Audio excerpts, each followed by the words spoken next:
Welcome to our lecture online. The Hubble constant is a very interesting constant. It tells us both how far things are in the universe and how old our universe is. And of course, we've been trying very hard to come up with an accurate value for the Hubble constant. It turns out that the Hubble constant is the most sought after constant in all of science.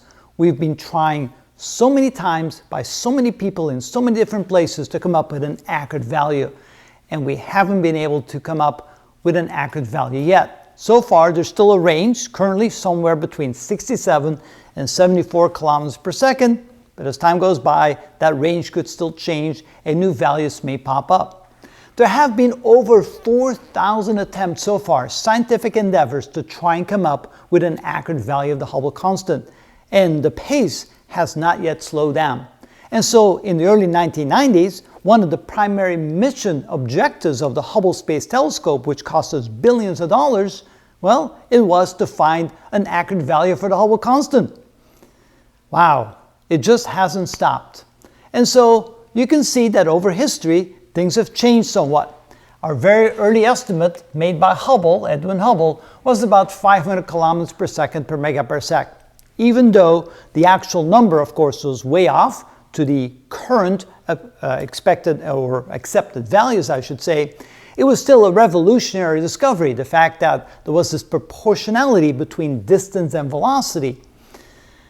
As the years went by, you can see that things began to improve. Back in the 1950s, we got it down to about 180 kilometers per second per megaparsec. In the late 1950s, we came up with some more accurate methods of finding and noticed that this is actually not that far off from the current accepted value. But then, as we got into the 1970s, the number kept on dropping and got down into the low 50s, 55 kilometers per second per megaparsec, before it started climbing back up. But the more experiments were done, the more they seemed to diverge from the same values. In the early 1990s, many experiments were done that gave us values between 50 and 90 kilometers per second per megaparsec. So it seemed like we just couldn't get down to a good, accurate value.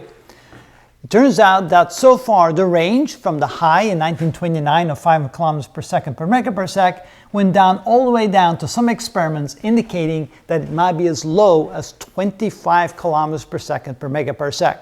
So of course there's two main results of that.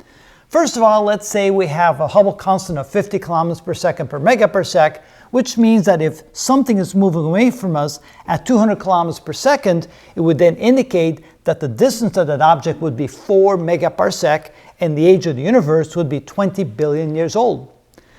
As opposed to that, let's say that the Hubble constant was 100 kilometers per second per megaparsec, then the same object with the same recessional velocity would now appear to be only 2 megaparsecs away instead of 4, and the age of the universe, which is 1 over the Hubble constant, would appear to be 10 billion years.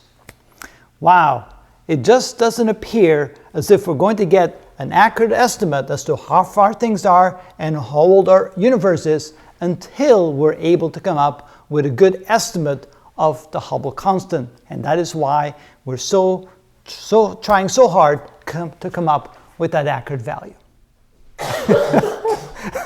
You've been holding that cough for a while, haven't you? All right, now you can let it all out. Yeah, thank you. What did they do for the 55?